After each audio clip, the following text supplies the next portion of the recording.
Assalamualaikum warahmatullahi taala wabarakatuh. Waalaikumsalam warahmatullahi wabarakatuh. Warahmatullahi wabarakatuh. Oke, materi kita pada pagi hari ini adalah melanjutkan materi minggu lalu ya. Tapi pagi hari ini kita akan fokus pada rekayasa genetika. Nah, sebelumnya saya akan mereview materi minggu lalu ya, bahwa adanya mikroorganisme yang dapat kita manfaatkan untuk menghasilkan obat. Di antaranya adalah antibiotik. Jadi antibiotik ini digunakan untuk menghambat pertumbuhan mikroorganisme yang ada di dalam tubuh kita, khususnya bakteri. Oke, saya tekankan lagi, khususnya bakteri. Jadi virus tidak bisa ya menggunakan antibiotik. Jadi kalau terjangkit seperti HIV ataupun corona yang disebabkan oleh virus, itu tidak bisa disembuhkan dengan menggunakan antibiotik ya, harus ada antivirusnya sendiri. Nah, kemudian seperti vaksin ya, ini kan dimasukkan dalam tubuh kita dengan tujuan untuk menambah kekebalan terhadap gangguan penyakit yang akan menyerang kita. Jadi ini berasal dari bakteri atau virus yang sudah dilumpuhkan. Ya, seperti itu teknisnya. Oke. Nah, sekarang kita masuk ke rekayasa genetika, di mana rekayasa genetika ini adalah sekumpulan teknik ya yang memungkinkan peneliti untuk mengisolasi, mengidentifikasi dan melipat gandakan suatu fragmen DNA dalam bentuk murninya. Pertemuan sebelumnya sudah membahas tentang golden rice ya, di mana itu menggabungkan antara gennya beta karoten pada wortel yang disisipkan ke dalam beras ya. Oke, nanti akan disajikan lagi yang lebih kompleks ya. Nah, sekarang pada bidang kedokteran. Nah, nanti yang bisa langsung dinyalakan ya mikrofonnya. Ini adalah salah satu pengobatan dengan menyuntikkan hormon insulin. Nah, ada yang tahu yuk, hormon insulin ini digunakan untuk mengobati penyakit apa? Yuk, ada yang tahu kah? Hormon insulin ini digunakan untuk mengobati penyakit apa? Ada yang tahu nggak? Yuk, yang tahu bisa dinyalakan mikrofonnya. Hormon insulin ini bisa kita manfaatkan untuk mengobati penyakit apa? Ada yang tahu? Oke, ada yang tahu nggak? Oke, ini sebenarnya pelajaran kelas 8 ya. Jadi hormon insulin ini ya, pemanfaatannya nih untuk mengobati penyakit diabetes mellitus atau kencing manis. Nah, sebenarnya manusia ini sudah punya hormon insulin di dalam tubuh. Jadi hormon insulin ini berfungsi untuk memecah gula, glukosa dalam darah. Tetapi kalau hormon insulinnya bermasalah, akibatnya sudah pernah belajar sistem ekskresi ya kelas 8, darah yang harusnya disaring itu kan harusnya tidak mengandung gula. Tapi karena hormon insulinnya bermasalah, akhirnya darah ini kan kalau disaring kan menghasilkan urin ya. Jadi urin atau air kencing kalian itu hasil dari penyaringan darah. Jadi kalau kalian misalkan kencing dan ternyata ada darahnya, berarti ada kebocoran di bagian ginjal, tepatnya di bagian glomerulus. Nah, kalau ada darahnya, ada gulanya, ya berarti gulanya tidak terurai oleh hormon insulin, sehingga kencingnya manis. Nah, ya ada gulanya. Itu kenapa disebut dengan kencing manis. Paham ya? Nah, sekarang hormon insulin ini ya dapat disuntikkan ke dalam penyakit yang menderita penyakit diabetes jika sudah parah, karena hormon insulinnya sudah tidak berfungsi.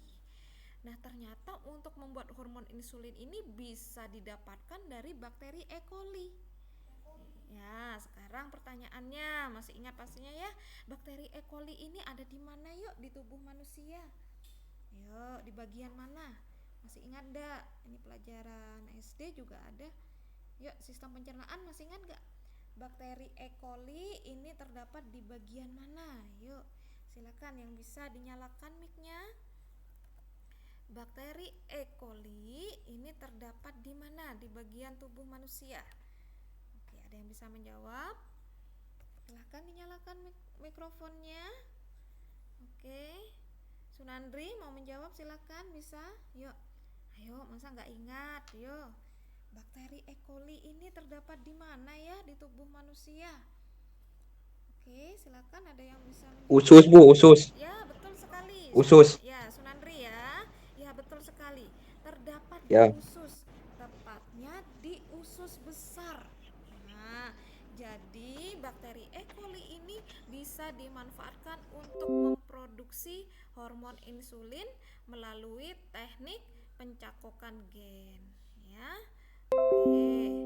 Nah, sekarang kita lihat pemanfaatan yang lain. Nah, ya, di bidang kedokteran. Ini adalah antibodi monoklonal. Jadi antibodi ini juga memberi kekebalan ya, tapi hanya satu antigen saja, biasanya untuk pengobatan tumor ya. Jadi teknisnya di sini tikus diimunisasi dengan antigen X, kemudian sel ini akan membentuk antibodi yaitu anti-X. Nah, pertanyaannya, yo, ya, ini berdasarkan logika kalian saja. Kenapa sih para ilmuwan itu kalau meneliti dia selalu menggunakan tikus sebagai objek penelitiannya, kok nggak makhluk hidup yang lain? Ayo, silakan kira-kira kenapa yang dipakai itu kok tikus sebagai objek penelitiannya, kok bukan yang lain? Yuk, silakan. Kenapa? Yuk. Yang dipakai sebagai objek penelitian biasanya adalah tikus. Yuk, silakan yang bisa dinyalakan mikrofonnya. Tapi ingat ya, tikus yang digunakan ini bukan tikus yang di rumah-rumah ya. Nah, ini biasanya kayak apa istilahnya, orang sini mungkin manggilnya mencet ya. Jadi tikus putih ya. Nah, itu yang diternakkan ya, dikembangbiakan ya. Ada yang mau menjawab? Silakan. Sunandri. Gampang adaptasi. Karena karakteristik genetikku. Tadi Indri gampang adaptasi. Yang Sunandri apa? Karena karakteristik genetik. Ya, karakteristik genetiknya kenapa pada tikus? Kenapa? Perilakunya mirip dengan Ya, manusia. perilakunya mirip dengan manusia. Oke ya, boleh. Betul ya. Ada yang mau menambahkan yang lain selain dari jawaban Sunandri tadi? Kalau adaptasi masih belum ya. Tadi udah betul ya, memang karakteristiknya hampir mirip dengan manusia ya. Oke, boleh. Yang lainnya? Oke, ada yang mau menambahkan lagi? Nah, jadi begini sebenarnya kalaupun mamalia ini bisa sebenarnya ya dimanfaatkan sebagai objek penelitian, tapi perlu diketahui bahwa banyak mamalia ini masuk dalam perlindungan. Nah, ya hewan dilindungi ya. Beda dengan tikus. Tikus ini mudah berkembang biak. Itu adalah salah satu alasannya. Jadi waktu itu teman saya yang biologi, dia eksperimen ya, dia mesti beli. Waktu itu tahun 2006, waktu itu harganya satu tikus masih dihargai 6.000 ya. Jadi kalau udah gagal mati ya dia tinggal beli lagi. Jadi mudah gitu loh. Kalau mati tuh nggak ada resiko etika ya, jadi resiko pertanggungjawabannya itu tidak ada. Kenapa? Karena tikus itu mudah sekali untuk berkembang biak. Jadi kalau mati ya kalian tahu aja ya, tikus di rumah kita ya kalau pas punya anak itu kan langsung 5, 9, tapi beda kalau monyet ya, kemudian anjing, kemudian hewan yang lainnya itu kan apalagi monyet ya harus hamil sekian lama ya baru ini. Nah, kecuali mungkin kalau di movie kalian lihat, kalau sudah yakin dengan eksperimennya, memang sudah tinggal dipublish saja, biasanya mereka baru ujikan ke monyet biasanya atau simpanse ya. Nah, dengan pastinya sudah ada keyakinan bahwa hewan yang diuji cobakan itu sudah tidak ada gangguan lagi atau mengalami reaksi lagi ya ataupun kematian ya. Biasanya baru mereka uji cobakan di monyet. Oke, jelas ya. Nah, ini juga sama ya, diuji cobakan di di tikus. Nah, kemudian ada lagi perkembangan lagi di bidang dunia medis ya, mungkin ini tidak dipublish. Nah, oke, silakan. Ini namanya adalah KO mice. Nah, KO itu KO, artinya kalah. Mice itu bentuk jamak dari tikus. Jadi artinya gen yang ada di tikus itu dimatikan, kemudian disisipi gen yang akan mau dikembangkan. Nah, sekarang kalau kalian lihat gambarnya, silakan yang bisa dinyalakan mikrofonnya. Ini gambar apa sih? Nah, yang ditanam ini. Nah, ini gambarnya apa yo? Kira-kira Babi, Bu. ini gambar apa nih? Nih, gambar apa nih yang benteng? Ini organ tubuh manusia loh, ini yang ditanam. Ayo. Ini gambar apa? Coba dilihat. Telinga. Iya, betul. Siapa yang jawab ini barusan? Saya, Bu. Siapa? Sunandri. Oh, Sunandri lagi. Sunandri dapat 3 poin hari ini. Ya, betul ya, ini adalah gambar daun telinga. Jadi daun telinga gennya disisipkan ke dalam tikus. Jadi kalau misalkan ada manusia kecelakaan dan daun telinganya lepas, tinggal diambil aja dari ini, ditempel ya. Ya, oke. Ini hanya salah satu pengembangan di bidang kedokteran. Nah, kalau tadi kita udah bicara di bidang kedokteran, nah sekarang ada teknologi lain di bidang rekayasa genetika. Ya, kalian pasti sudah pernah dengar istilah cloning. Nah, jadi apa sih itu cloning? Ya, jadi kalau pada tumbuhan itu sebenarnya lebih dekatnya mungkin dengan kultur jaringan. Jadi diambil bagian tubuhnya, kemudian dikembangkan, maka hasilnya akan sama persis dengan induknya. Nah, kalau pada hewan dan manusia ini maka istilahnya kita sebut dengan istilah cloning. Nah, ya cuma sekali lagi ditekankan bahwa tidak etis kalau percobaan itu diuji cobakan pada manusia seperti itu ya, dan gen pada manusia ini jauh lebih kompleks ya daripada yang terdapat pada hewan. Nah, percobaan yang pertama kali ini dicobakan pada domba yang diberi nama domba Dolly. Jadi bagaimana sistematikanya? Jadi sistematikanya sel telur pada domba ini inti selnya dirusak, diambil. Jadi nggak ada lagi inti selnya. Jadi ini hanya sebagai tempat untuk menampung saja. Kemudian diambil domba donor ini ya. Jadi kalian tuh pinginnya punya domba seperti apa sih? Karena pingin pasti yang namanya yang diperbanyak itu kan pastinya yang bagus-bagus ya, dombanya yang kuat, kokoh ya, tangguh. Nah, ini diambil sel kelenjar susunya, kemudian sel tumbuh dan membelah. Nah, kemudian ini digabungkan dengan sel telur tadi yang sudah dirusak inti selnya, kemudian diimplantasikan atau ditanam pada rahim domba inang. Ya, jadi rahimnya ini hanya sebagai tempat untuk berkembangnya si bayi ya, si janinnya itu tadi, hasil apa namanya yang sudah dimasukkan. Nah, nanti kalau sudah lahir, inilah yang disebut dengan anak cloning. Nah, dan cloningnya ini hasilnya akan sama persis dengan domba donornya, sama persis. Kalau biasanya kalau persilangan itu kan ya sifat keturunannya kan gabungan seperti kalian. Nah, kalian ini kan pastinya sifatnya kan gabungan dari ayah dan ibu. Ada nggak yang anaknya sama persis dengan orang tuanya? Nggak ada kan ya. Nah, tapi kalau cloning ya misalkan diambil dari sel kelenjar susu dari misalkan dari ayahnya, maka kalian anaknya sama persis dengan ayah kalian, sama persis ya. Ya, jadi itu yang dimaksud dengan istilah cloning ya. Makanya dulu sempat ada guyonan biasanya di anak biologi ya. Zaman dulu kalau kuliah itu kan yang terkenal tuh dulu Lee Min Ho tuh ya, yang aktor Korea. Nah, jadi kadang teman-teman gini, ya, jadi kalau mau cloning, kalau pingin bibit unggul banyak ya udah tinggal mengcloning aja Lee Min Ho ya. Sebenarnya ini pernah terjadi di Hitler ya. Kalau kalian sering baca ceritanya Hitler Nazi, jadi dia menurut pandangan dia kan manusia yang tidak unggul kan dibantai ya. Itu dari Hitler ya.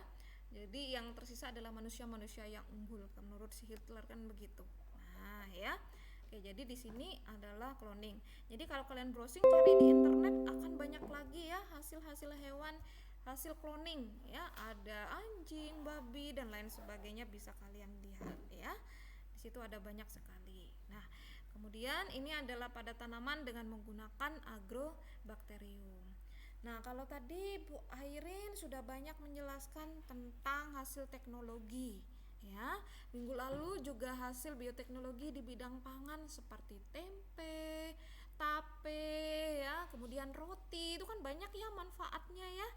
Nah, ya selain untuk mudah dicerna, bisa menambah gizi, pastinya lebih enak disantap oleh kalian juga membawa manfaat ya. Ternyata ada banyak juga kendalanya ya. Misalnya resistansi, kemudian tidak semua orang mau ya mengkonsumsi ya, jadi ada bisa mengandung alergi juga ya. Oke, dan juga menyingkirkan plasma nutfah. Apa itu plasma nutfah? Plasma nutfah yaitu suatu jenis makhluk hidup yang masih memiliki sifat asli. Jadi kalau ada produk organisme ya atau makhluk hidup hasil rekayasa genetika itu seolah-olah itu adalah buatan atau palsu ya, jadi sudah tidak ada sifat aslinya lagi. Nah ya, dan produk makanan beralkohol juga menimbulkan dampak buruk bagi kesehatan. Oke, sekarang saya punya gambar. Yuk, Siapa yang tahu ini gambarnya apa? Garis-garis ini. Yuk, ini ada di buku paketnya, tapi saya yakin kalian pasti jarang baca. Oke. Silakan yang tahu ini gambarnya apa sih? Garis-garis seperti ini. Yuk. Garis-garis ini gambar apa sih? Yuk. Ada yang tahu? Silakan yang bisa dinyalakan mikrofonnya nih, gambar garis-garis begini. Ini gambarnya apa? Ini sering kalian dengar di kehidupan sehari-hari, di sinetron, drama dan lain sebagainya. Itu gambar apa sih? Yuk, ada yang bisa? Tadi juga sudah saya ketik di grup WhatsApp, tema kita adalah membahas tentang hal ini. Yuk. Yuk, yang tahu itu gambar apa? Yuk, gambar apa ini? Garis-garis ini. Oke, silakan yang bisa langsung dinyalakan mikrofonnya, hanya terdiri dari 3 huruf saja. Yuk. Kata kuncinya ya. Bioteknologi. DNA, TDA. Ya, DNA. Betul sekali, 3 huruf. Udah tahu ya, ini adalah gambarnya DNA. Sunandri lagi ya. Ya, jadi kalau kalian penasaran yang namanya tes DNA, sering ya denger movie ya, dikit-dikit tes DNA, dikit-dikit tes DNA. Ingat loh, tes DNA itu bayarnya mahal loh. Ya. Oke. Jadi tes DNA itu bentuknya seperti apa ya? Seperti ini. Jadi ini hasilnya. Nah, ya. Oke, garis-garis begini ini adalah hasil tes DNA. Oke ya. Nah, cuma mungkin di kurikulum kita tidak ada ya seperti ini. Tapi buat saya ini penting, makanya saya terangkan, saya beritahu pada kalian kalau di luar negeri ini justru diajarkan ya. Jadi sangat beda sekali kurikulum di sini dengan di luar. Bahkan ketika saya membaca itu sudah ada beberapa SMA biologinya itu di sana sudah studi kasus forensik ya, banyak sekali studi kasus forensik dan tentang DNA ya. Oke, tapi kalau di sini tidak ada. Nah, sekarang saya berikan kalian contoh studi kasus. Sekarang kalian hari ini menjadi detektif ya. Nah, oke. Kita lihat soal yang pertama. Nah, ini datanya ya. Oke, biar kalian bisa membayangkan tes DNA itu seperti apa. Oke, saya bacakan ya soalnya. 3 orang pria telah dituduh melakukan pembunuhan. Data analisis RFLP dari hasil tes darah dan darah pelaku yang ditemukan pada tempat kejadian pembunuhan digunakan untuk menentukan pria yang mana yang telah melakukan pembunuhan. Jadi ceritanya begini. Di suatu ruangan ya, itu ditemukan pembunuhan. Ya. Nah, ditemukan bercak darah di sana kan pastinya. Nah, ternyata setelah diambil datanya oleh kepolisian ya, ada 2 sampel darah. Berarti kalau ada 2 sampel darah, berarti yang satu adalah darahnya si korban, satu lagi berarti darahnya pelaku. Oke, paham ya? Nah, ini kita jadi detektif hari ini. Nah, si sampel darahnya pelaku ini diambil tes DNA-nya. Nah, jadi ini adalah tes DNA darah si pelaku. Nah, kemudian kepolisian ini memiliki 3 tersangka yang diprediksi menjadi pelakunya ya, pria 1, pria 2 dan pria 3. Diambil tes DNA-nya. Sekarang kalian perhatikan baik-baik ya gambar yang ini. Nah, yang bisa langsung dinyalakan mikrofonnya. Nah, dari gambar ini yang manakah yang menjadi pelaku pembunuhan? Oke, diperhatikan baik-baik ya. Ini gambarnya, ini adalah sampel DNA daripada si pelaku, kemudian ini yang dicurigai oleh kepolisian. Ya, pertanyaannya yang mana pelakunya? Apakah pria 1, apakah pria 2, apakah pria 3 atau malah tidak ada? Oke, silakan yang bisa dinyalakan mikrofonnya. Oke, silakan. Diperhatikan gambarnya ya, mudah. Gak ada, Bu, gak ada. Gak ada. Siapa yang jawab gak ada ini? Saya Bu Sunandri. Sunandri. Oke, ada yang punya jawaban yang lain? Kata Sunandri gak ada pelakunya. Ayo, silakan. Ada yang punya jawaban yang lain? Oke. Ayo, yang lainnya kok diam nih? Citra, mana Citra? Ayo Cit, bisa jawab gak Cit? Yuk, yang mana yang pelakunya Cit? Pria 1, pria 2 atau pria 3 atau yang lain? Ramadanti ya. Oke ya, yang lain juga boleh. Yuk, silakan. Yuk, yang mana sih pelakunya? Nah, saya masih belum memberitahu ya. Saya simpen dulu jawabannya Sunandri. Saya nggak tahu betul atau salahnya. Ayo, oke. Silakan. Oke, yang lainnya Siti Faiza mau menjawab? Oke, Pria mana sih yang menjadi pelaku pembunuhan? Oke. Ada yang lain yang mau berpendapat? Oke, saya hitung sampai 5. Oke, jadi katanya Sunandri nggak ada. Kita cek ya, apakah betul jawabannya. Oh, Pria ini 2, Bu. pria 2. Oke, siapa nih yang jawab barusan? Pria 2. Citra. Citra. Oke, kita cek ya. Jadi antara pria 2 dan tidak ada, yang mana jawabannya. Oke, sekarang kita lihat ya yang ini ya. Ini adalah tes DNA si pelaku. Ada garis atas. Seret. Kita lihat, pria 1 punya, pria 2 punya, pria 3 tidak punya. Berarti pria 3 bukan pelakunya. Nah, oke, paham ya? Kita lihat garis yang kedua. Pria 1 nggak punya, pria 2 punya. Berarti pria 1 bukan pelakunya. Nah, gampang kan ya? Nah, sekarang kita lihat garis yang ketiga. Oke, pria 2 punya, sekarang satu-satunya tinggal pria 2 nih. Ya, prediksinya Citra. Ini ada garis, ini ada garis. Oke. Ini ada garis. Loh, ini kok nggak ada pria 2? Berarti pria 2 juga bukan pelakunya. Berarti betul jawabannya Sunandri. Ternyata dari ketiga pria yang dicurigai ini tidak ada yang pelakunya. Berarti kepolisian harus cari lagi ya, mengkerucutkan lagi kira-kira siapa saja yang menjadi pelaku pembunuhan. Jelas ya? Jadi kalau kalian bekerja nanti seperti ini teknisnya ya. Jadi kepolisian di bidang DNA ada sendiri, nanti bagian forensik itu ada sendiri ya. Sekarang kasus yang kedua, ini beda sama kasus yang pertama ya. Ini gambar datanya. Nah, analisis SNP dari 3 gen digunakan untuk menentukan ayah dari seorang bayi yang terlibat dalam sengketa kepemilikan anak. Jadi dua kasus ini adalah dua kasus yang berbeda dalam penganalisisan DNA. Jadi ini kasusnya seperti apa? Jadi ceritanya ini ada seorang ibu punya anak, nggak tahu bapak anaknya yang mana. Ya, kalau di sini kan ini sangat jarang sekali terjadi, mungkin hampir tidak pernah. Tapi kalau di luar sana banyak ya kasus seperti ini ya. Tapi si ibu ini tahu dia punya 3 tersangka nih yang jadi bapak anaknya. Nah, akhirnya diambillah sampel tes DNA dari si ibu, si anak, dan ketiga pria ini. Pertanyaannya sama dengan yang tadi, manakah dari ketiga pria ini yang menjadi bapak dari anaknya? Yuk. Pria 2, Pria Bu. 2. Pria 2. Oke, ini Citra ya yang jawab. Iya. Ya, kata Citra pria 2. Oke, silakan yang lain yang punya jawaban yang lain. Oke, silakan.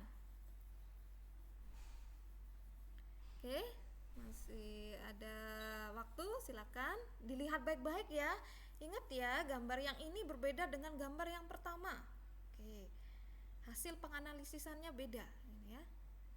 Oke, dilihat baik-baik, ini DNA si ibu, si anak, kemudian kalian cocokkan dengan data DNA pria 1, pria 2, dan pria 3. Yang mana sih sebenarnya bapaknya si anak ini? Ayo, sampai gemes ini. Yang mana sih yang jadi bapaknya? Ayo. Oke, silakan. Oke. Ada yang punya jawaban yang lain selain pria 2? Nggak ada kayaknya, Bu. Nggak ada kayaknya. Ini siapa? Sunandri lagi? Iya. Yuk, katanya Sunandri nggak ada lagi. Oke, boleh. Silakan. Yuk, yang lainnya. Ayo. Siti Faiza mau coba jawab? Ramadanti, terus Siti Molinda, Indri. Oke, silakan.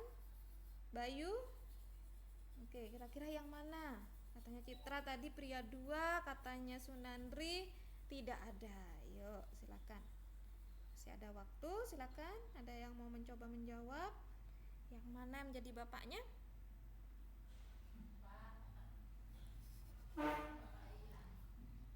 Oke, sekarang kita cek ya. Nah, kasus yang ini berbeda dengan yang pertama. Mengapa? Karena ini DNA anak. Perlu diketahui bahwa DNA anak ini adalah gabungan dari DNA ibu dan ayahnya. Nah, jadi tidak harus sama persis. Oke, paham ya? Ya, ada yang mau mencoba menjawab? Oke, tadi ada yang menyalakan mikrofon? Oke, tidak ada ya. Jadi antara pria 2 dan apa tadi tidak ada ya. Menurut kalian yang mana? Oke, kita lihat ya DNA si anak. Dia punya garis di atas. Oh, ibunya juga punya. Nah, berarti kalau kita lihat mungkin bisa juga dari bapaknya ya. Yang punya ini adalah pria 3. Oke, sekarang kita lihat garis di sini. Ini penentu nih. Nah, ini ada garis di sini, tapi ibunya nggak punya. Berarti dia ngambil dari bapaknya. Nah, kita lihat yang punya garis ini adalah pria 2 dan pria 3. Pria 1 nggak punya.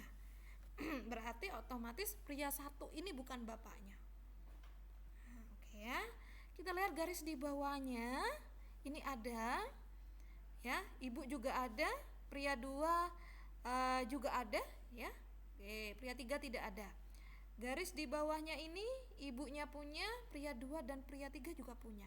Nah, sekarang yang mana sih ini bapaknya antara pria 2 dan pria 3?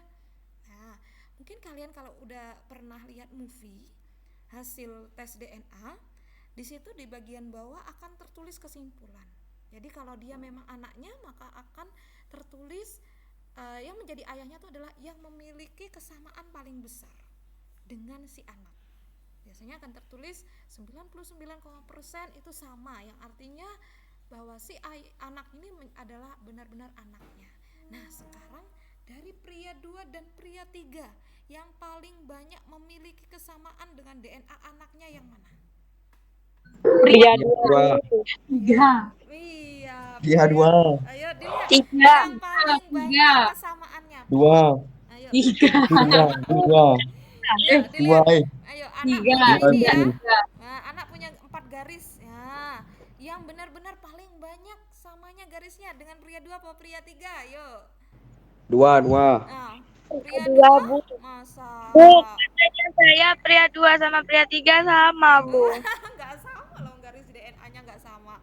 Nah, ya. Sama-sama Ya, kita lihat pria 3 ada 3 Iya, garis. Bu, sama. Nah, dan 3 garis ini dimiliki semua sama anaknya loh. Wah, pria 2 punya ini Bahaya. namanya. Jadi Bahaya. ini Dua bapak. Ada ceritanya punya 2 bapak ya, karena Bahaya. hanya satu sperma yang bisa masuk ke sel telur. Gak ada ceritanya punya 2 bapak ya. Ayo konsepnya dimatangkan. Jadi kalau satu sperma sudah masuk ke dalam sel telur, maka otomatis sudah menutup ya, tidak ada sperma lain yang bisa masuk ya. Yang masuk ke dalam sel telur sudah terjadi pembuahan, sudah terbentuk zigot. Nah, itu sudah tidak bisa masuk lagi ya, tidak ada sel telur yang bisa dibuahi lagi. Jadi hanya bisa punya satu bapak ya. Jadi nggak ada ceritanya punya 2 bapak kandung, itu nggak ada ya. Oke, jadi yang menjadi bapaknya adalah pria 3. Ayo dicek lagi ya. Jadi kalau kalian nonton movie pasti di situ ada tertulis 99% kesamaan, yang artinya memang DNA-nya itu hampir sebagian besar itu sama persis ya. Paham ya sampai sini? Nah, biasanya apa sih yang dipakai untuk tes DNA? Ya, biasanya kita ambil saja salah satu bagian daripada tubuhnya ya. Tapi biasanya yang paling mudah, yang tidak menyakitkan kan biasanya rambut atau air liur ya. Tapi memang darah itu jauh lebih akurat meskipun nanti hasilnya sama saja ya. Oke. Sampai di sini jelas ya untuk DNA ya. Ini hanya pengetahuan saja ya. Nah, sekarang rekayasa buah tanpa biji. Pastinya kalian sering ya makan buah tanpa biji, entah itu anggur, semangka, ataupun melon. Nah, ini ada banyak praduga kenapa ada buah tanpa biji. Yang pertama bisa juga hasil dari persilangan, misalkan ya, dari yang yang tanpa biji dengan tanpa biji, hasilnya kan masih tanpa biji. Atau juga kultur jaringan, jadi yang tanpa biji ini kita ambil kemudian kita kembang biakan, itu bisa. Atau bisa jadi itu hasil rekayasa genetika. Kok bisa, Bu? Jadi gen yang membawa sifat yang ada bijinya nih kita potong, kita buang ya. Sehingga nanti otomatis jadinya adalah buah tanpa biji. Nah, ini pertanyaan terakhir ya pada meeting kita pagi hari ini ya. Oke, kalau tadi dan sebelumnya kita sudah membahas tentang hasil penggabungan DNA ya dari tumbuhan ya, misalkan beta karoten disisipkan dengan beras ya, jadinya golden rice. Nah, ini apa sih? Nah, ini ada. Kepalanya anjing, Bu. Bentar, jangan jawab dulu sama Sunandri. Dengarkan dulu Bu Airin ya nanti pertanyaannya. Ini adalah hasil penggabungan DNA dari 3 makhluk hidup ya. Ingat kata Bu Airin 3 makhluk hidup. Dan ini diperjualbelikan ya di Jerman ya. Dan ini diperjualbelikan sebagai hewan peliharaan. Ya. Oke, coba kalian lihat ini ya. Lucu enggak? Lucu. Menakutkan ya. Jadi ini jijik ya, oke ya. Diperjualbelikan Kayak babi. di Jerman ya. Oke. Nah, sekarang pertanyaannya silakan yang bisa langsung dinyalakan mikrofonnya. DNA makhluk hidup apa sajakah yang terdapat di makhluk ini? Ini namanya chimera ya. Jadi ini diberi nama chimera. Yuk silakan dinyalakan mikrofonnya. Ingat ada 3 ya. Yuk silakan yang bisa apa saja. Kerbau, Kerbau, babi, anjing. anjing. Oke, dilihat baik-baik ya. Kakinya ya, perutnya, tangannya dilihat baik-baik. Itu kalau kalian ngelihat mirip dengan makhluk hidup apa saja. Yuk, yang lainnya boleh dinyalakan mikrofonnya. Saya simpen dulu jawabannya. Siapa barusan? Sunandri ya? Sampai hafal suaranya Sunandri. Ya, barusan yang jawab Sunandri ya. Kerbau. Rizal, Bu. Oh, Rizal. Oh, salah Bu Airin. Rizal. Apa tadi? Kerbau. Jawab apa tadi Rizal? Kerbau. Terus Anjing, babi. sama babi. Yuk, silakan yang punya jawaban yang lain. Ingat ada 3 makhluk hidup. Oke. Dari jawaban Rizal saya kasih kata kunci. Ada 1 yang salah. Yo, dah silakan. Ada 1 yang salah, yang 2 betul. Nah, yuk, tinggal cari 1 lagi. Rizal. Hewan apa namanya, Bu? Chimera. CHIMERA, chimera ya. Saya nggak tahu di internet ada apa enggak. Gambar ini dikirim oleh dosen saya. Oke, silakan. Oke, ada yang mau lagi menyebutkan? Jadi jawaban Rizal tadi 2 yang betul, yang 1 masih salah ya. DNA makhluk hidup apa ya? Manusia, Bu. Siapa ini namanya? Namanya siapa? Ramadanti, Bu. Manusia. Manusia, terus apa lagi?